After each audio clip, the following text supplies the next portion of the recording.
আধুনিকতা যুক্ত করে পুরনো শাসন ব্যবস্থায় পরিবর্তন এনেছিলেন শহীদ জিয়াউর রহমান, বললেন বিএনপি মহাসচিব মির্জা ফখরুল ইসলাম আলমগীর। শহীদ জিয়াউর রহমানের মৃত্যুবার্ষিকীতে দলের পক্ষ থেকে শ্রদ্ধা জানাতে গিয়ে সাংবাদিকদের একথা বলেন তিনি। এ সময় তিনি আরও বলেন, 17 বছর পর মুক্ত পরিবেশে আজ দিনটি পালন করতে পারছে বিএনপি।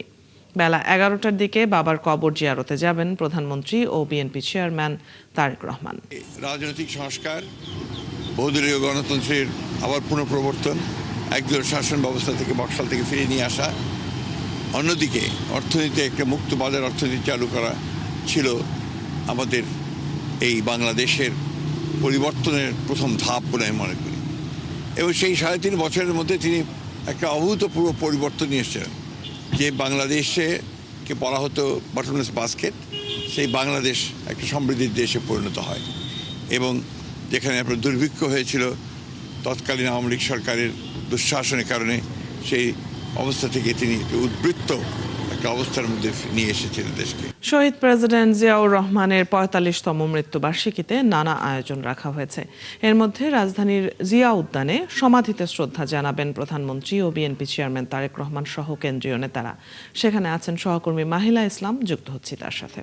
মাহিলা, 11টার দিকেই তো প্রধানমন্ত্রীর যাওয়ার কথা কবর জিয়ারত করতে, তো কি দেখতে পাচ্ছেন পরিস্থিতি, কি কি আয়োজন রাখা হয়েছে আজকের দিনটিকে ঘিরে? আপনাকে ধন্যবাদ। যেমনটি বলছিলেন, আজকে 45তম শহীদ প্রেসিডেন্ট জিয়াউর রহমানের এই মৃত্যুবার্ষিকীতে বিএনপির পক্ষ থেকে গভীর শ্রদ্ধায় তাকে স্মরণ করা হচ্ছে গাম্ভীর্যের সাথে। সেই সাথে সর্বস্তরের মানুষই তাকে গভীরভাবে স্মরণ করছেন। যদি আপনাকে বলি, কিছুক্ষণের মধ্যেই বিএনপি চেয়ারম্যান এবং প্রধানমন্ত্রী তারেক রহমান এই সমাধি প্রাঙ্গণে আসবেন, যার কারণে কিন্তু প্রস্তুতি নেওয়া হচ্ছে। দেখতে পাচ্ছেন এখানে সমাজ কল্যাণ মন্ত্রী এবং প্রধানমন্ত্রী তারেক রহমানের রাজনৈতিক উপদেষ্টা রুহুল কবির রিজভী এবং স্বরাষ্ট্রমন্ত্রী সালাউদ্দিন আহমদ এবং তার প্রেস উইংয়ের কর্মকর্তারা এবং সেই সাথে ক্রীড়া প্রতিমন্ত্রী আমিনুল হক, তারা এখানে রয়েছেন। তারা এখানে তাকে রিসিভ করার জন্য এখানে এসে দাঁড়িয়েছেন।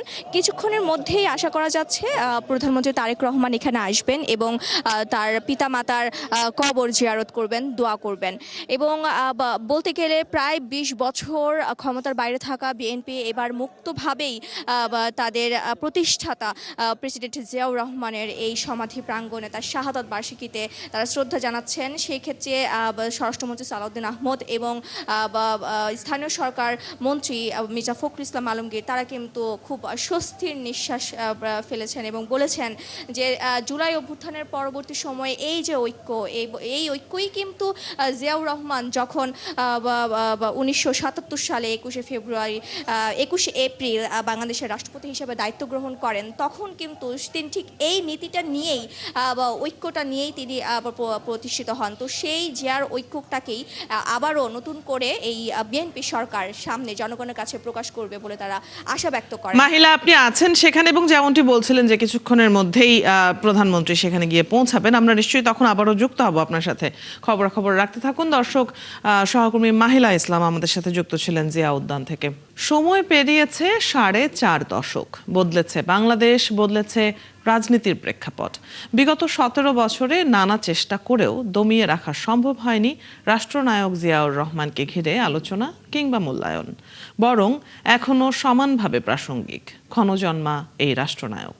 সময়ের গণ্ডি পেরিয়ে একটি জাতির যাত্রাপথের অগ্রণী সেনানী জিয়াউর রহমানের 45তম শাহাদাত বার্ষিকী আজ। শফিকুল হকের রিপোর্ট।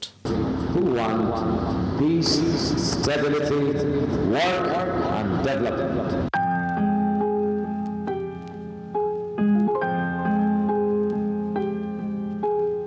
দেশের চরম সংকটকালে জনগণকে নতুন স্বপ্নের মাধ্যমে পথ দেখিয়েছিলেন তিনি। স্বাধীনতার ঘোষণাপত্র পাঠের মাধ্যমে ভূখণ্ডে রূপ দিয়েছিলেন একটি পতাকার। তিনি শহীদ রাষ্ট্রপতি জিয়াউর রহমান। 9 কোটি মানুষকে সংগঠন করতে হবে। সেই সংগঠন আমরা করছি স্বনির্ভর গ্রাম সরকারের মাধ্যমে। মৃত্যুর 45 বছর পরও বাংলাদেশের রাজনৈতিক ইতিহাসে যার নাম উচ্চারিত হয় রাষ্ট্র গঠন, আত্মনির্ভরশীলতা আর জাতীয়তাবাদের এক অনন্য অধ্যায় হিসেবে। I, Mr. Ziaur Rahman, do hereby declare the independence একাত্তরের সেই উত্তাল মার্চে স্বাধীনতার ঘোষণার মধ্য দিয়ে জাতীয় ইতিহাসের কেন্দ্রীয় চরিত্রে উঠে আসেন তরুণ সেনা কর্মকর্তা জিয়াউর রহমান।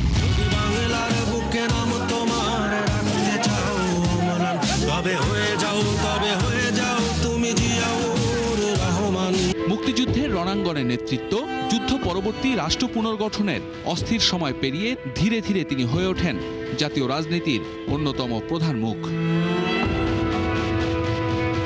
দেশের রাজনৈতিক শূন্যতা পূরণে ৭০-এর দশক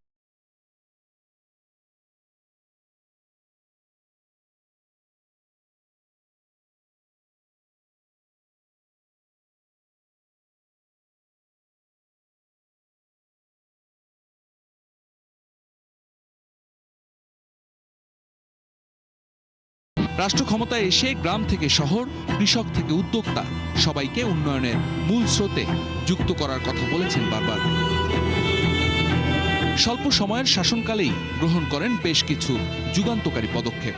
খাদ্য উৎপাদন বৃদ্ধি, সেচ ব্যবস্থার সম্প্রসারণে খাল খনন কর্মসূচি, গ্রামীণ অবকাঠামো উন্নয়ন, বেসরকারি খাতের বিকাশ এবং বহুদলীয় রাজনৈতিক ব্যবস্থার পুনঃপ্রতিষ্ঠার উদ্যোগ তাকে আলাদা করে দেয় সমসাময়িক অনেক নেতার কাছ থেকেই।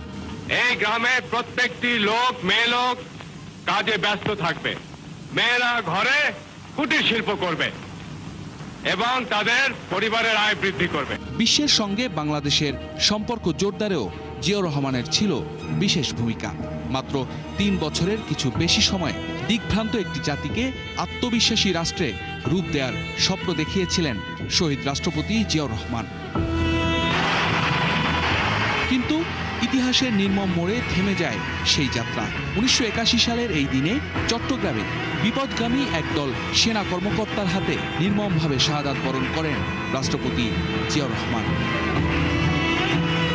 মাত্র ৪৫ বছর বয়সে নিভে যায় এক রাষ্ট্রনায়কের জীবন প্রদীপ। জিয়াউর রহমান কতটা জনপ্রিয় হয়ে উঠেছিলেন তার প্রমাণ মেলে জানাজার নামাজে।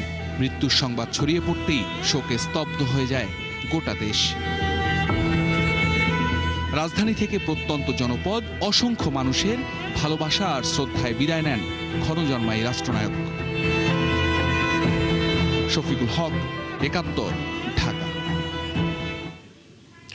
শহীদ প্রেসিডেন্ট জিয়াউর রহমানের ৪৫তম শাহাদাত বার্ষিকীতে জিয়া উদ্যানে এই মুহূর্তে গিয়ে পৌঁছেছেন প্রধানমন্ত্রী ও বিএনপি চেয়ারম্যান তারেক রহমান। আমরা সরাসরি চলে যাব সেখানে।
أعوذ بالله من الشيطان الرجيم بسم الله الرحمن الرحيم اللهم آمين ربنا ظلمنا أنفسنا وإن لم تغفر لنا وترحمنا لنكونن من الخاسرين رب ارحمهما كما ربياني صغيرا ربنا هب لنا من أزواجنا وذرياتنا قرة أعين واجعلنا للمتقين إماما رب العالمين يا الله আজকে শহীদ রাষ্ট্রপতি জিয়াউর রহমানের আল্লাহ শাহাদাত বার্ষিকী উপলক্ষে মহান রব্বুল আলামিন আপনার দরবারে আমরা এই ঈদের শেষ দিনে আল্লাহ আপনার দরবারে হাত তুলেছি।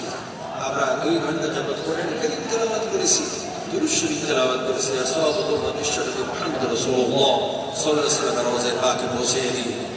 আল্লাহ খাস করে আমাদের নেতা শহীদ রাষ্ট্রপতি জিয়াউর রহমান, যিনি তার জীবনের শেষ বিন্দু, শেষ শক্তিবিন্দু গিয়ে এই দেশের স্বাধীনতা সার্বভৌমত্ব রক্ষার জন্য আল্লাহ সারা জীবন চেষ্টা করেছিলেন। আল্লাহ আপনি তাকে পূর্ণ শাহাদাতের মর্যাদা দান করে দিন। আল্লাহ আমাদের প্রাণপ্রিয় নেত্রী, 3 বারের প্রধানমন্ত্রী বেগম খালেদা জিয়া এখানে শুয়ে আছেন। রব্বুল আলামিন আপনি তাকে জান্নাতুল ফেরদাউস নসিব করে দিন। রব্বুল আলামিন আপনি আমাদের প্রধানমন্ত্রী জনাব তারেক রহমানকে আল্লাহ হায়াতে তৈয়বা দান করে দিন। আল্লাহ তাকে 100 বছর আল্লাহ আমাদের এই দেশের স্বাধীনতা সার্বভৌমত্ব এবং এই দেশের উন্নয়নের জন্য শ্রম দেওয়ার তৌফিক দান করে দিন। রব্বুল আলামিন সামনে বাজেট অধিবেশন রয়েছে, আল্লাহ এই দেশের কল্যাণের জন্য সকল কাজকে আল্লাহ সুন্দরভাবে সুচারু পরিচালনা করার তৌফিক দান করুন।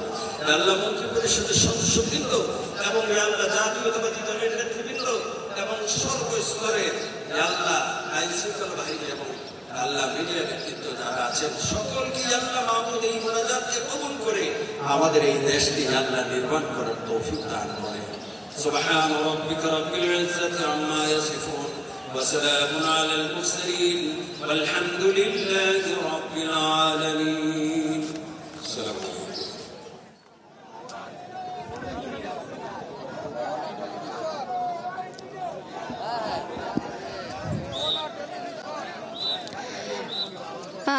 দেখাই যাচ্ছে, অদিতি দেখতে পাচ্ছেন 1936 সালের 19 জানুয়ারি বগুড়ার বাঘবাড়িতে জন্ম নেয়া এই মানুষটি আমাদের পরবর্তীতে বাংলাদেশের 7ম রাষ্ট্রপতি শহীদ প্রেসিডেন্ট জিয়াউর রহমান, যিনি ইতিহাসের সাথে সেই এখনো প্রাসঙ্গিক এবং সামনেও বাংলাদেশের ইতিহাস যতদিন থাকবেন ততদিন এই জিয়াউর রহমান নামটি প্রাসঙ্গিকই থেকে যাবে।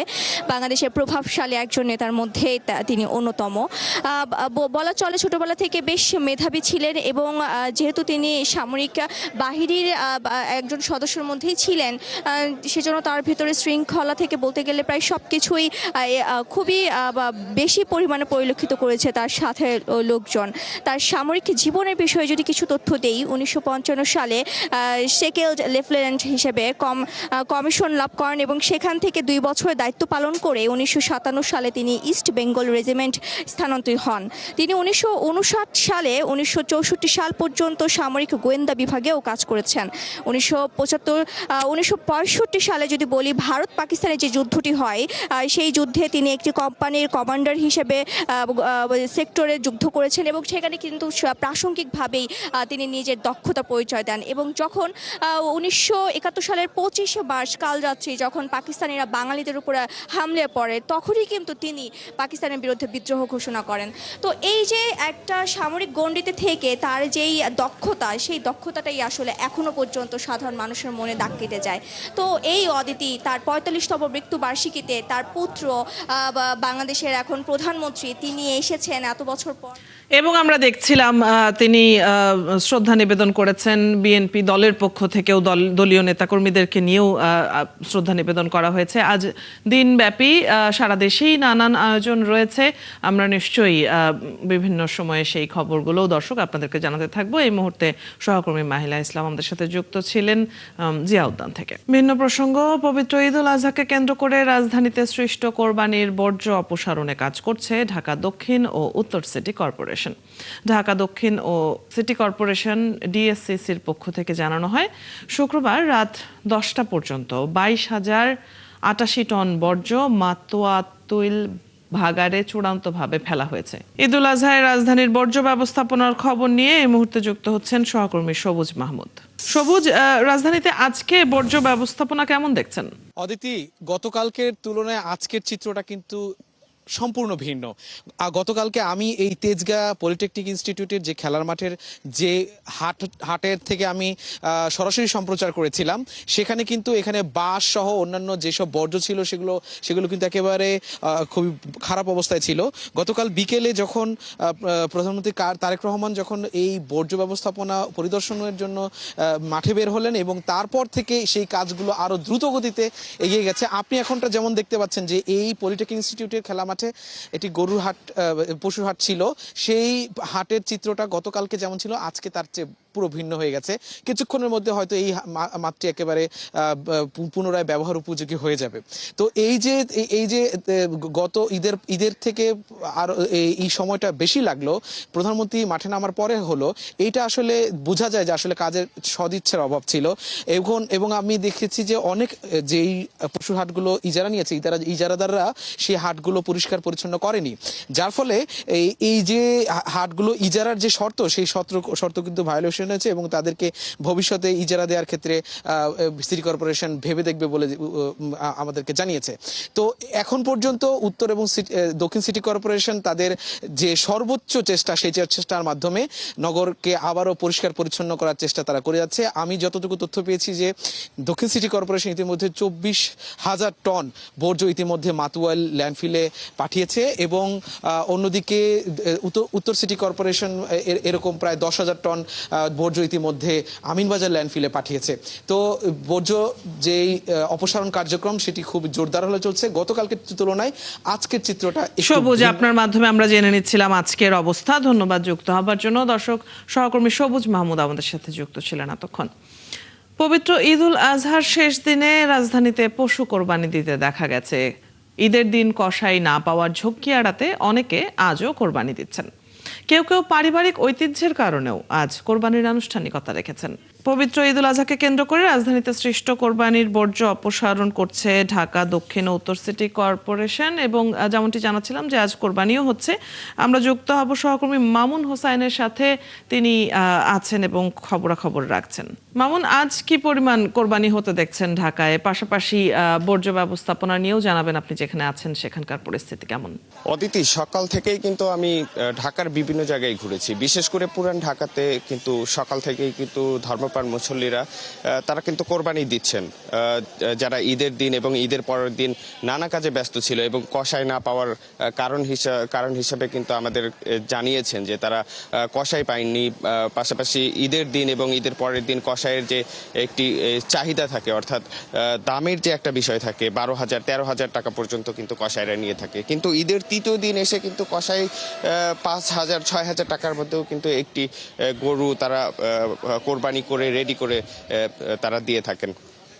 এছাড়া আমরা যারা কোরবানি দিচ্ছে তাদের সাথেও কথা বলেছি। তারা বলেছেন যে আত্মীয় স্বজনের চাপ, তাদের বিভিন্ন কাজে ব্যস্ততার কারণে কিন্তু তারা 2 দিন, ঈদের দিন এবং ঈদের পরের দিন তারা কোরবানি করেনি। তারা সেজন্য তারা কিন্তু পরের দিন কিন্তু অর্থাৎ তৃতীয় দিনে কিন্তু তারা কোরবানি করছেন। এছাড়া যেহেতু ইসলামী শরীয়ত মতে জিলহজ মাসের 10, 11 এবং 12 তারিখে কোরবানি করা যায়, সেই নিয়ম মেনেও কিন্তু তারা এই 12 তারিখে কিন্তু তারা কোরবানি দিচ্ছে, অর্থাৎ জিলহজ মাসের 12 তারিখে কোরবানি দিচ্ছে। এছাড়া কোরবানির পরে যে বর্জ্যগুলো রয়েছে সেগুলো কিন্তু সকাল থেকেই আমরা দেখতে পেয়েছি এখানে দক্ষিণ সিটি কর্পোরেশনের যে পরিচ্ছন্নতা কর্মীরা রয়েছে তারা কিন্তু সকাল থেকেই তাদের কাজের যে তৎপরতা সেটা কিন্তু আমরা দেখতে পেয়েছি। তারা কোরবানির যে বর্জ্যগুলো রয়েছে তারা অপসারণ করে নিয়ে যাচ্ছে। সকাল থেকে আমরা দেখছিলাম এ পর্যন্ত আমরা বিভিন্ন জায়গায় ঘুরেছি। সকাল থেকে যে ময়লাগুলো আমরা অর্থাৎ কোরবানির যে বর্জ্যগুলো রয়েছিল সেগুলো কিন্তু তারা ট্রাকে তুলে কিন্তু বিভিন্ন জায়গায় তারা যেখানে একটি বাগান রয়েছে সেখানে। মামুন, আপনার কাছ থেকে আমরা কোরবানি এবং বর্জ্য অপসারণ নিয়ে জানছিলাম। ধন্যবাদ যুক্ত হবার জন্য। দর্শক, সহকর্মী মামুন হোসাইনের সাথে কথা হচ্ছিল। এবারে জানবো চামড়া সংরক্ষণ ও প্রক্রিয়াজাতকরণ নিয়ে আজকের পরিস্থিতি। সহকর্মী মেজবা হাসান খবর রাখছেন এ বিষয়ে। মেজবা, আপনি এই মুহূর্তে যেখানে আছেন সেখানে পরিস্থিতি কেমন দেখছেন এবং এ পর্যন্ত লক্ষ্যমাত্রার কতটুকু চামড়া সংগ্রহ হয়েছে, কি বলছেন ট্যানারি মালিকরা? অদিতি, আপনার শেষ প্রশ্ন দিয়ে শুরু করতে চাই যে লক্ষ্যমাত্রা যেটি ছিল ট্যানারি মালিকদের, লক্ষ্যমাত্রার অর্ধেকের বেশি অংশ তারা কিন্তু এখন পর্যন্ত পূরণ করতে পারছেন, কিন্তু তাদের যে প্রত্যাশা ছিল সেই প্রত্যাশার লক্ষ্যমাত্রা কিন্তু তারা এবার পৌঁছাতে পারছেন না। বর্জ্য ব্যবস্থা এখন পর্যন্ত চামড়ার যে ব্যবস্থাপনা প্রক্রিয়াজাত যেটি বলি সেটি কিন্তু এখন পর্যন্ত চলছে। এখনও আজকেও বিভিন্ন জায়গায় কুরবানি হচ্ছে, আজকেও কিন্তু চামড়া সংগ্রহের কাজও চলছে, একই সাথে প্রক্রিয়াজাতও চলছে। আমরা দেখেছি প্রতি বছরের মতো এবারও কিন্তু দামের ক্ষেত্রে যে ব্যত্যয়টা ছিল সেই ব্যত্যয়টা কিন্তু এখনো আছে, যেটি কুরবানির ঈদ পর্যন্ত বিক্রি হয়েছে সেটি কিন্তু ঈদের পরের দিন 600 থেকে 700, আজকে কিন্তু সেটি আরো কমে গেছে, 400 থেকে 500 টাকায় কিন্তু বিক্রি হচ্ছে। দামের যে ব্যবসাটা, আমরা যারা মৌসুমী ব্যবসায়ী আছেন তারা যেটি বলছিলেন যে এই যে দামের যে লবণজাত প্রক্রিয়ায় যে দামটা নির্ধারণ করে দেয় সরকারের পক্ষ থেকে এবং বিভিন্ন প্রতিষ্ঠানে দেওয়া হয় কিন্তু লবণও, কিন্তু তাদের যে দাবি তারা বলছেন যে এই যে লবণজাত প্রক্রিয়া যার কারণেই মূলত এই যে আমরা ফড়িয়া এবং সিন্ডিকেট যার কারণে দৌরাত্ম্যটা বেড়ে যায়। যদি কাঁচা যে চামড়া আছে তার দাম যদি নির্ধারণ করে দেওয়া হয় সেক্ষেত্রে অনেক ক্ষেত্রে এই যে মধ্যস্বত্বভোগী ফড়িয়া এই দৌরাত্ম্যটা অনেক ক্ষেত্রে কমে যাবে বলে তারা আমাদেরকে জানিয়েছেন। ট্যানারি মালিকদের সাথে কথা বলছিলাম, তাদের একটা অভিযোগ, তারা বলছিলেন যে সরকারি নির্ধারিত মূল্যেই তারা কিনছেন, একই সাথে তারা যেটি বলছিলেন যাদের অর্থের সংকটের কারণে এবার অনেক ক্ষেত্রে চামড়া তারা নিতে পারছেন না, এমনটাও কিন্তু তারা আমাদেরকে জানিয়েছে। মেজবা, আপনার কাছ থেকে আমরা জেনে নিচ্ছিলাম চামড়া সংরক্ষণ ও প্রক্রিয়াজাতকরণের আজকের দিনের খবর। দর্শক সহকর্মী মেজবা হাসান যুক্ত ছিলেন এতক্ষণ। পশুর চামড়া সংরক্ষণে 345 টন লবণ বরাদ্দ দেয়ায় স্বস্তিতে সিলেটের চামড়া ব্যবসায়ীরা। তবে সঠিক মূল্যে চামড়া বিক্রির ব্যবস্থা করতে সরকারের প্রতি দাবি জানিয়েছেন তারা। এদিকে বাণিজ্য মন্ত্রী বলেছেন চামড়া শিল্প রক্ষা প্রয়োজনে সরকার চামড়া রপ্তানিতে গুরুত্ব দেবে। বিস্তারিত সাকিব আহমদ মিঠুর প্রতিবেদনে। দীর্ঘ এক যুগের বেশি সময় ধরে সিলেটে চামড়া ব্যবসায়ীরা দাবি করে আসছেন চামড়ার সঠিক মূল্য না পাওয়ার, এতে বছরের পর বছর ক্ষতিগ্রস্ত হচ্ছেন তারা। তবে এবছর সরকার থেকে বিনামূল্যে লবণ বরাদ্দ পাওয়ার কারণে স্বস্তিতে তারা। অনেকে এবার চামড়া সংগ্রহ করতে আগ্রহ পাচ্ছেন। আমরা সরকারে কয়টা লবণ দিছে, ওই জন্য লইছি না, এবার লইলাম না। অনেক লবণ কিছু পাইছি, যেমন কেমন পাইছি ওলা ওগুলো লবণ দিছি, ওলা কয়েকজনে দিছে লবণ, আরও ব্যবসায়ীও দিছে। লবণ না পাইতাম দিলাম না অনেক লবণ, কারণ আর তো পুঁজি ভাতা নাই, আড়াইটে শেষ। আমি 20টা পেয়েছি সরকার থেকে, কিন্তু আমার লবণ লাগছে প্রায় 50টা, বাকি 30টা আমার পকেট থেকে কাভার করেছি। তবে ট্যানারি মালিকদের কাছ থেকে আগের বকেয়া পরিশোধের দাবি জানিয়েছেন চামড়া ব্যবসায়ীরা। তারা আরও বলছেন এবার সঠিক মূল্য পেলে প্রাণ ফিরে পাবে চামড়া শিল্প। এগুলো হচ্ছে দেশের সম্পদ, এগুলো কীভাবে তাই টিকাইয়া রাখতা, ওই জন্য মূল্যবান সম্পদটা কীভাবে তাই টিকাইয়া রাখতা। আর আমরা জানে লুস্কান মানেন না, লুস্কান দিতে দিতে দিতে দিতে 17-18 বছর, গত বছরের টাকা আর্দার হল আমরা দিছে না। মন্ত্রী মহোদয় আমাদেরকে আশ্বস্ত করেছেন যে উনি চামড়া যে কোনোভাবে এই চামড়াটা বিক্রি করার একটা প্রক্রিয়াজাত করবেন। এ বিষয়ে বাণিজ্য মন্ত্রী খন্দকার আব্দুল মুক্তাদির জানিয়েছেন চামড়া শিল্পকে রক্ষা করতে সব চেষ্টা করছে সরকার। প্রয়োজনে চামড়া রপ্তানিতে আরো গুরুত্ব দেওয়া হবে। ট্রাস্টলেদের তো আছেই, ওয়েটব্রু চামড়া রপ্তানির জন্য অনুমতি দেব সাময়িককালের জন্য, যাতে যে চামড়াগুলি হাতে আসবে সেগুলি বিক্রি করতে গিয়ে যেন যারা সংরক্ষণ করবেন তারা কোনো বিপত্তিতে না পড়েন। সরকার থেকে লবণ বরাদ্দ পাওয়ার পর সিলেটের চামড়া ব্যবসায়ীদের মধ্যে কিছুটা স্বস্তি ফিরেছে। এখন তাদের দাবি, ঢাকায় যদি এই চামড়াগুলো ন্যায্য দামে বিক্রি করতে পারেন তবেই তাদের ব্যবসা সফল হবে। সাকিব আহমদ মিঠু, 71, সিলেট। কোরবানির পশুর চামড়া বাণিজ্যের বিষয়ে জানাতে খুলনা থেকে এবারে যুক্ত হচ্ছেন সহকর্মী রাজু হাওলাদার। রাজু, খুলনায় কি পরিমাণ চামড়া সংগ্রহ করেছেন পাইকাররা, আর মৌসুমী ব্যবসায়ীরা কি বলছেন, চামড়ার দাম কেমন পেয়েছেন তারা? অদিতি, আপনাকে ধন্যবাদ এবং সাথে ঈদ মোবারক জানাচ্ছি। অদিতি, খুলনা সিটি কর্পোরেশনের 31টি ওয়ার্ড বাদে খুলনার আশেপাশে যে জেলাগুলি রয়েছে সেই জেলা সেই থানাগুলি থেকেই কিছু কিছু চামড়া এসেছে। সব মিলিয়ে 14 থেকে 15,000 চামড়া খুলনায় সরবরাহ করেছে যারা ব্যবসায়ীরা। এবং আপনাকে একটা জিনিস জানাতে চাই যে এখানে যে সিটির ভিতরে সেখানে 5 থেকে 7,000 চামড়া তারা কালেক্ট করেছে। এবং যেখানে আমি আছি এটা হচ্ছে খুলনার শেখপাড়া চামড়াপট্টি। এখানে আসলে দীর্ঘদিন যাবৎ এখানে ব্যবসা করা হয়, কিন্তু এখানে কোনো চামড়া ব্যবসায়ীদের জন্য একটা ভালো কোনো স্থান নেই। এখানে তাদের নির্দিষ্ট কোনো স্থান নেই চামড়া বিক্রির জন্য। এর জন্য ব্যবসায়ীরা কিছুক্ষণ আগে বলেছেন যে তারা খুলনা 0 পয়েন্ট এলাকায় একটা নতুন করে একটা স্থানে তারা চামড়া আসলে রাখছেন, ওখান থেকে দেশের বিভিন্ন স্থানে তারা পাঠাবেন।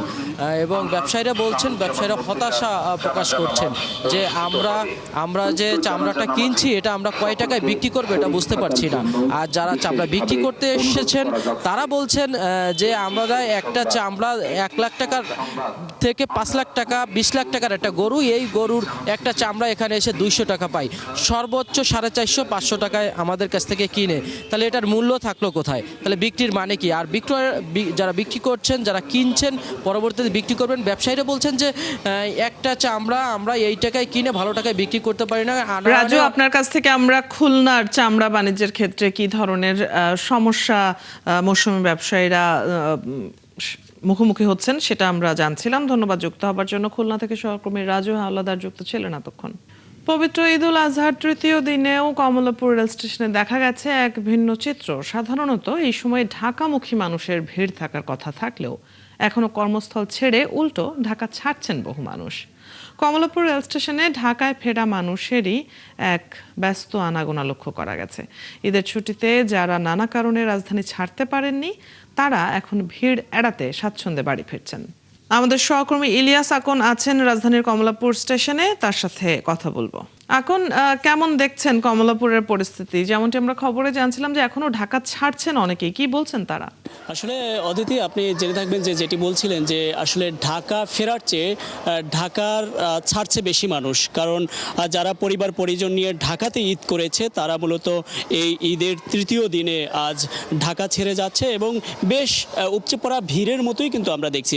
ট্রেনের প্রত্যেকটি আসন অর্থাৎ সিট বুকিংয়ের পরেও কিন্তু দাঁড়িয়েও গিয়েছে, সেটি আমরা দেখছি। এবং তাদের মূলত উদ্দেশ্য হলো যে স্বাচ্ছন্দ্যবোধভাবে স্বস্তিদায়কভাবে তারা যেতে পারবে, সেজন্যই পরিবার পরিজন যারা ঢাকাতে বসবাস করছিলেন তারা গ্রামের উদ্দেশ্যে যাবেন আজকে এবং যাচ্ছেন। গত 2 দিন ধরেই কিন্তু যাচ্ছেন এবং সেটি কিন্তু আমরা কথা বলে জানতে পেরেছি। তারা স্বস্তিদায়কভাবে ঢাকা যাচ্ছেন এবং ঢাকা ফিরছেন বললেও কিছু মানুষ কিন্তু ঢাকা ফিরছে। অর্থাৎ যেহেতু 1 তারিখ থেকে অফিস আদালত সব খোলা রয়েছে, সেটিকে ঘিরে যারা আরামদায়কভাবে যারা আসতে শুরু করেছেন তারা কিন্তু এই ঢাকাতে ফিরছেন। তবে অনেকটাই আমরা দেখছি যে কালোবাজারি টিকিট সহ যেই সব অভিযোগ আমরা বিগত দিনে শুনে এসেছি সেসব অভিযোগ কিন্তু আমরা যাত্রীদের থেকে পাইনি এবং তারা খুবই স্বাচ্ছন্দ্যবোধ এবং টাইম শিডিউলটি সঠিকভাবে কিন্তু যাচ্ছে, সেটি কিন্তু আমরা দেখছিলাম। অর্থাৎ আজও যারা ঢাকা ছাড়ছেন তারা স্বস্তির সাথেই ছাড়ছেন, যেমনটি জানছিলাম। দর্শক, কমলাপুর রেল স্টেশন থেকে সহকর্মী ইলিয়াস আকন যুক্ত ছিলেন এতক্ষণ। ঈদের ছুটিতে বিনোদন কেন্দ্রে দেখা গেছে রাজধানীবাসীর ভিড়। পরিবার পরিজন নিয়ে তারা ছুটছেন ঢাকার এক পাশ থেকে অন্য পাশে। চিড়িয়াখানার খবর রাখছেন সহকর্মী শাহরিয়ার ইমতিয়াজ, যুক্ত হচ্ছেন আমাদের সাথে। শাহরিয়ার, আজ কেমন ভিড় দেখছেন চিড়িয়াখানায়? আজ বেশ গরমও, তো শিশুদেরকে নিয়ে পরিবারের বড়রা যারা এসেছেন কি বলছেন তারা? অদিতি, ধন্যবাদ, ঈদের শুভেচ্ছা। আমরা কিন্তু সকাল থেকে দেখছি যে জাতীয় চিড়িয়াখানায় উপচে পড়া ভিড় রয়েছে এবং আমরা অনেকে এসেছেন পরিবার পরিজন নিয়ে, অনেকে বন্ধু বান্ধব নিয়ে এসেছেন এবং বিশেষ করে শিশুদের নিয়ে আসা পরিবারের সংখ্যা কিন্তু অনেক বেশি। কারণ এবং শিশুরা প্রত্যেকটা খাঁচার সামনেই কিন্তু দর্শনার্থীদের উপচে পড়া ভিড় এবং বিশেষ করে শিশুদের কিন্তু এই ধরনের যে তারা বাস্তবভাবে হয়তোবা তারা মোবাইলে দেখেছে বা টেলিভিশনে দেখেছে, কিন্তু বাস্তবে এসে যখন তারা প্রাণীগুলোকে দেখছে, বাঘকে দেখছে, সিংহকে দেখছে বা জলহস্তিকে দেখছে, তখন তাদের মাঝে কিন্তু এক ধরনের কিন্তু বাড়তি কিন্তু এক ধরনের উচ্ছ্বাস কাজ করছে। এবং পরিবার পরিজন যারা এসেছে তারাও আসলে তাদের শিশুদেরকে বাস্তবভাবে প্রাণীদের সঙ্গে পরিচয় করে দেওয়ার ফলে তারাও নিজেরও আসলে আনন্দিত। আমরা কিছু দর্শনার্থীদের সঙ্গে কথা বলতে চাই। তুমি কি দেখেছো আজকে, একটু বলো না? জিরাফ দেখছি আমি, তারপরে বাঘ, সিংহ, বানর, তারপরে হচ্ছে একটা বাফেলো দেখেছি একজন। এখন পর্যন্ত কি কি ভালো লেগেছে, কোনটা সবচেয়ে বেশি ভালো লেগেছে? বাফেলো, তারপরে হচ্ছে সিংহ আর বাঘ, এই তিনটা পশু আমার ভালো লেগেছে। ধন্যবাদ। তো যেমনটি শুনছিলেন যে প্রত্যেকটা এখানকার যারা শিশু আছে তারা কিন্তু প্রত্যেকটাই আসলে যাদের সঙ্গে আমরা কথা বলেছি তারা সবাই উপভোগ করছে এবং এই ছুটির দিনে তারা ঘুরতে এসেছে চিড়িয়াখানায়। জানছিলাম আমরা দর্শক, জাতীয় চিড়িয়াখানা থেকে সহকর্মী শাহরিয়ার ইমতিয়াজ যুক্ত ছিলেন এতক্ষণ। ঈদের টানা ছুটিতে বিনোদনের নতুন অনুষঙ্গ হয়ে উঠেছে মানিকগঞ্জের শিবালয়ের ঐতিহাসিক তেওতা জমিদার বাড়ি। যমুনা নদীর তীর ঘেঁষে দাঁড়িয়ে থাকা শত বছরের পুরনো এই রাজবাড়িতে এখন দর্শনার্থীদের উপচে পড়া ভিড়।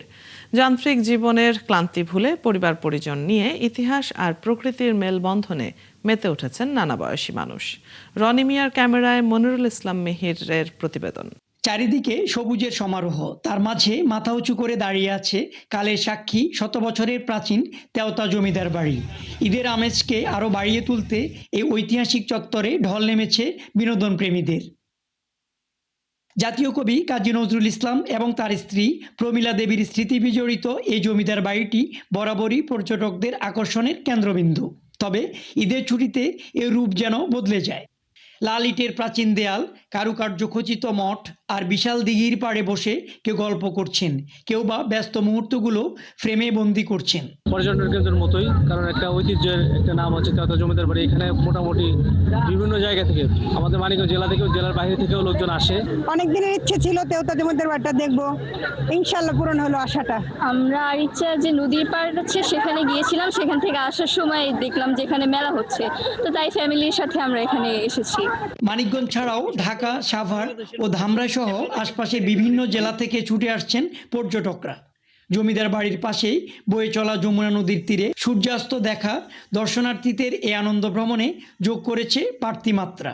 আলহামদুলিল্লাহ, আল্লাহর রহমতে অনেক ভালো কাটছে, অনেক ভালো কাটতেছে। বানাতি নাতন নিয়ে আসছি এখানে ঘুরতে, হ্যাঁ অনেক ভালো লাগতেছে।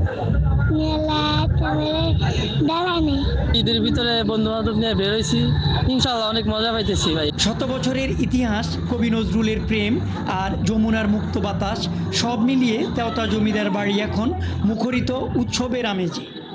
মনিরুল ইসলাম মিহির, ৭১, মানিকগঞ্জ। ঈদের ছুটিতে দেশের পর্যটন কেন্দ্রগুলোতে মানুষের কোলাহলে ভরপুর। সিলেটের পর্যটন পরিস্থিতি জানাতে যুক্ত হচ্ছেন সহকর্মী হুসাইন আহমেদ সুজাদ। সুজাদ, পর্যটকের ভিড় কেমন সিলেটে এবারের ঈদের ছুটিতে, আর পর্যটকদের জন্য কেমন সুবিধা রয়েছে, তাদের নিরাপত্তায় কতটুকু তৎপর আছে প্রশাসন? দেখুন অতিথি, সিলেটের সব পর্যটন স্পট কিন্তু এই মুহূর্তে লোকে, এবং এই মুহূর্তে আমি আছি সিলেটের সাদা পাথর পর্যটন স্পটে। সাদা পাথর পর্যটন স্পটের যদি আপনাকে আমি চিত্রটা একটু দেখাই, যে আসলে দেশের বিভিন্ন জায়গা থেকে কয়েক হাজার পর্যটক সেখানে এসেছেন, এবং তারা এসে কিন্তু সেই যে স্বচ্ছ সাদা যে ধবধবে পানি আছে সেই পানির সাথে তারা মিশিয়ে যাচ্ছেন, এবং সময় যত যাচ্ছে ততই কিন্তু পর্যটকের সংখ্যা বাড়ছে। এবং আমরা যেটা দেখছি যে নিরাপত্তার জন্য আসলে বিজিবি সদস্যদেরকে আমরা এখানে দেখতে পাচ্ছি, যে যেহেতু এটা সীমান্ত এলাকা, সেখান থেকে আসলে তারা বলছেন যে কেউ যাতে বেশি পানিতে না যান, কেননা বেশ কয়েকজনের মৃত্যু ঘটেছে বিভিন্ন সময়ে সিলেটের এই সাদা পাথর পর্যটন স্পটে। এবং সময় যত যাচ্ছে ততই কিন্তু পর্যটকের সংখ্যা বাড়ছে, এবং মেঘালয় পাহাড় থেকে নেমে আসা পানির সাথে পর্যটকরা যখন গা ভাসাচ্ছেন তখনই তারা আসলে প্রকৃতির একটা সুন্দর রাজ্যে তারা হারিয়ে যাচ্ছেন, এবং পথে আসার যে দীর্ঘ ক্লান্তি সেটাও তারা ভুলে যাচ্ছেন। আমরা একজন পর্যটকের সাথে কথা বলবো। আচ্ছা, সাদা পাথরে কখন আসছেন এবং কি পরিস্থিতি দেখছেন? সাদা পাথরে আজকে ভোর সকাল 8টার দিকে আসছি। 8টার দিকে আসছি, এখানে আমার যেটা মনে হচ্ছে যে পর্যাপ্ত পরিমাণ নিরাপত্তার ঘাটতি আছে। আমাদের প্রশাসন থেকে বলা হয়েছিল যে এখানে ম্যাজিস্ট্রেট থাকবে, টুরিস্ট পুলিশ থাকবে। আমি সকাল 8টায় এসেছি, এখন পর্যন্ত কোনো টুরিস্ট পুলিশ দেখি নাই এবং কোনো ম্যাজিস্ট্রেট দেখি নাই। আমি যতটুকু দেখতেছি প্রশাসনের লোকের মধ্যে বিজিবির সদস্যরা সীমান্ত রক্ষা করতেছে, পাশাপাশি টুরিস্টদেরকে গাইড করতেছে, বিভিন্ন ধরনের সতর্কতামূলক নির্দেশনা দিচ্ছে। আর আমাদের যে টুরিস্ট পুলিশ এবং থাকার কথা ছিল, পুলিশ প্রশাসন থাকার কথা ছিল, কাউকে। নৌকার ভাড়াটা কেমন? হ্যাঁ, এখানে অনেকগুলি স্ক্যাম হচ্ছে, নৌকার ভাড়া 800 টাকা, অনেক বেশি মনে হচ্ছে। এখান থেকে আধা লিটার তেল ডিজেল লাগতেছে না আসা যাওয়াতে, আধা লিটার তেল লাগতেছে না, আসা যাওয়াতে কিন্তু 800 টাকা অনেক বেশি। এবং ধন্যবাদ। আপনি শুনছিলেন অতীতে আমরা পর্যটকের সাথে কথা বলছিলাম, তারা নানা নিয়মের কথা বলছেন, নিরাপত্তার অভাব রয়েছে, পাশাপাশি নৌকা সুজাত, ভাড়া- আপনার মাধ্যমে আমরা জেনে নিচ্ছিলাম সেখানকার পর্যটন পরিবেশের খবর এবং পর্যটকদের বক্তব্যও জেনে নিচ্ছিলাম। সিলেটের সাদা পাথর থেকে সহকর্মী হোসাইন আহমেদ সুজাত যুক্ত ছিলেন এতক্ষণ। আদ্দিন হাসপাতালে 6 নবজাতকের মৃত্যুর ঘটনায় তদন্ত প্রতিবেদন জমা দিতে সময় বাড়ানো হয়েছে। আরও 72 ঘন্টা সময় দিয়ে রিপোর্ট জমা দিতে বলেছে স্বাস্থ্য অধিদপ্তর। এদিকে নবজাতকের মৃত্যু ও অসুস্থতার ঘটনায় দায়ীদের বিরুদ্ধে বিভাগীয় ও ফৌজদারি ব্যবস্থা গ্রহণের দাবি জানিয়ে আইনি নোটিশ পাঠানো হয়েছে। স্বাস্থ্যসেবা বিভাগের সচিব, স্বাস্থ্য অধিদপ্তরের পরিচালক এবং হাসপাতালটির পরিচালকের বরাবর এই নোটিশ পাঠান শুক্রবার সুপ্রিম কোর্টের আইনজীবী ইশরাত হাসান। নোটিশে ক্ষতিগ্রস্ত পরিবারগুলোকে উপযুক্ত ক্ষতিপূরণ প্রদান এবং দেশের সব হাসপাতালে মা ও নবজাতক ওয়ার্ডে জরুরি নিরাপত্তা ব্যবস্থা নিশ্চিতের আহ্বান জানানো হয়েছে। সম্প্রতি আদ্দিন হাসপাতালের মাতৃত্ব ও নবজাতক ওয়ার্ডে একাধিক নবজাতকের মৃত্যু ও অসুস্থ হওয়ার ঘটনায় দেশ জুড়ে উদ্বেগ ও ক্ষোভ সৃষ্টি হয়েছে। বুধবার আদ্দিন হাসপাতালের নবজাতক ওয়ার্ডে এসির গ্যাস লিকেজের পর শ্বাসরোধ হয়ে ওই 6 শিশু মারা যাওয়ার অভিযোগ পাওয়া গেছে। বাট আমরা প্রতিবেদনটা আজকে দিতে পারি না। এখানে একটা জিনিস আমাদের বাকি আছে, মাগুলির সাথে ওই তখনকার পরিস্থিতিটা ওনাদের কাছ থেকে একটা স্টেটমেন্ট দিতে হবে। যে কারণে তদন্ত কমিটি এই অসম্পূর্ণ বিদায় তদন্তটা, মায়েরা নাই বিদায়, 3 দিন সময় চেয়েছে। 2 বছর ধরে নষ্ট খুলনা মেডিকেল কলেজ ও হাসপাতালের সিটি স্ক্যান মেশিন, অথচ রক্ষণাবেক্ষণের নামে 24 ঘন্টা চালিয়ে রাখা হচ্ছে জেনারেটর ও এসি। শুধু তাই নয়, দালাল ও আউটসোর্সিং কর্মীর দৌরাত্ম্যে অতিষ্ঠ হাসপাতালে আসা রোগী ও তাদের স্বজনরা। সেবা পেতে জরুরি বিভাগ থেকে শুরু করে ওয়ার্ড পর্যন্ত প্রতিটি ধাপে গুনতে হয় বাড়তি টাকা। পরীক্ষা নিরীক্ষাও করাতে হয় ডাক্তার নির্ধারিত ডায়াগনস্টিক সেন্টারে। হিমেল মাহবুবের ধারাবাহিক প্রতিবেদনের আজ 9ম পর্ব। ছবি তুলেছেন S A Bappi. Khulna medical college ও হাসপাতাল, সরকার নির্ধারিত আউটসোর্সিং কর্মী 184 জন হলেও কাজ করছেন প্রায় 500 জন। আউটসোর্সিং কর্মীর সংখ্যা বেশি হওয়ায় জরুরি বিভাগ থেকে ওয়ার্ড পর্যন্ত সেবা পেতে রোগীর স্বজনকে পরতে পরতে গুনতে হয় টাকা। রোগী যখন অ্যাডমিশন হয়, খালাদের ওইখানে হুইল চেয়ারে আনতে গেলে তারা 200 টাকা, ওটিতে যদি রোগী নেওয়া হয় সেই ওটিতে রোগী বেডে দিয়ে যাবে, তারা 300 টাকার কম নেয় না। বেডে দেওয়ার সময় তখনও ওরা টাকা চায় 200, তখন 100 দিলেও বকাবকি করে, এ করে ও করে। এটা একটা কসাইখানা, মানুষ ফাইল দেওয়া জায়গা। নিচে যে জায়গা টেস্ট করে ওই জায়গা থেকে বাইরে নিয়ে গেছিল। টিকিট মানে সংগ্রহ করে আর কি, যা দেখ উন্ডা বলছে পপুলারে যেতে আর সন্তানিতে যেতে। প্রত্যেকটা রন্ধ্রে রন্ধ্রে দুর্নীতি আর কি। এগুলার সমস্যা আমরা একটু চেষ্টাও করেছি, কিন্তু আসলে সফল হয়নি। গেলে দেখা যায় যে তারা দৌড়ে পালায় যায়, আবার কিছুক্ষণ পর আসে। এখানেই ভোগান্তি শেষ নয়। রোগী ও স্বজনদের অভিযোগ, রোগ নির্ণয়ের পরীক্ষা নিরীক্ষার জন্য ডাক্তাররা লিখে দেন ডায়াগনস্টিক সেন্টারের নাম। ডাক্তারে বলে দেয়, ডাক্তারের জন্য যাতে বলে সেই যায় যাতে। ওই ফোন নাম্বার কে লিখে দিচ্ছে আপনাকে? ল্যাবে পপুলার সন্ধানের ডাক্তারই লিখে দিয়েছে। আমি নিজের কানের জিনিস বন্ধক তুই তারপরে আমি ওনার চিকিৎসা করে দিয়েছি, মানে ওই টেস্টেই সব যায় শেষ হয়ে। আমাদেরও টেস্ট দিয়েছে, এই সন্ধানীতে দিয়েছে, তারপর আপনার পপুলার দিয়েছে, ওই জায়গা দিয়ে রোগী নিয়ে তারপর টেস্ট করে আনতে হয়েছে। আমি যে ডক্টরকে দেখাইছি সেই ডক্টরের সহকারীর আলাদা কোনো চেম্বার আছে, সেই ডক্টর নিজেই দেখে, সেখানে নিয়ে গেছে, কিন্তু আমরা তো সেই চেম্বারে আসি নাই। আমি আসছিলাম বাগেরহাট থেকে। বিষয়টিকে পরিচালকও অনৈতিক বলছেন, তবে লিখিত অভিযোগ ছাড়া ব্যবস্থা নেওয়া সম্ভব নয় বলে জানান তিনি। আমাদের যে প্রবলেমগুলো বাইরে যায় সেগুলোকে নিয়ে কিন্তু আলোচনা হয়, এই মেসেজ কিন্তু তাদের কাছে দেওয়া থাকে। এখন তার ভিতরে যদি কেউ থাকে সেটা তো একটা আসলে একটা নৈতিকতার বলবো, এটা লিখিত অভিযোগ তো হতে হয়। এমন অভিযোগ খুলনাবাসীর অজানা নয়, জানেন সংসদ সদস্যরাও। খুবই অনিয়ম চলছে এবং বিশেষ করে দালালদের দৌরাত্মে আমাদের জনগণ এবং সাধারণ যারা রোগী সেবা নিতে আসছেন তারা নিতে পারছেন না। হাসপাতাল ঘুরে দেখা গেল ধারণ ক্ষমতা 3 গুণ রোগী এখানে। অনেক অভিযোগের পরও নির্ময়ের মানুষের যাওয়ার জায়গা নেই, তাই বাধ্য হয়ে রোগীদের সিঁড়ি ও বারান্দায় থাকতে হচ্ছে। কার্ডিওলজি বিভাগের সিসিইউ থাকলেও প্রায় সব মনিটরই নষ্ট। ইটিটি মেশিনে কবে শেষ কাজ হয়েছে জানে না কর্তৃপক্ষ। একটাও ঠিক নেই। না ঠিক আছে, হয়তো 4টা কি 5টা মতো আছে, কিন্তু আমাদের লাগবে তো প্রায় 14টা।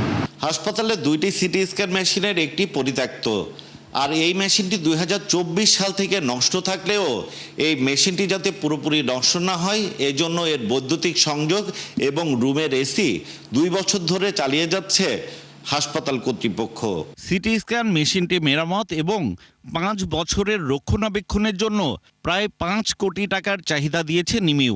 এসে বৈদ্যুতিক সংযোগ দিয়ে রাখছে যে উড়ে পার্জের বিকল্প না হয়ে যায়, নষ্ট না হয়ে যায়। নষ্ট হয়ে আছে 3টি ডায়ালাইসিস মেশিনও। স্বল্প মূল্যে সেবা নিতে সরকারি হাসপাতালে আসেন নিম্ন আয়ের মানুষ, কিন্তু এমন অবহেলার শিকার হতে হবে কেন? প্রশ্ন রোগী ও তাদের স্বজনদের। হিমেল মাহবুব, 71, খুলনা।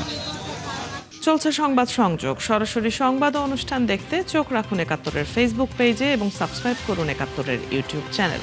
থাকুন 71-এর সাথে।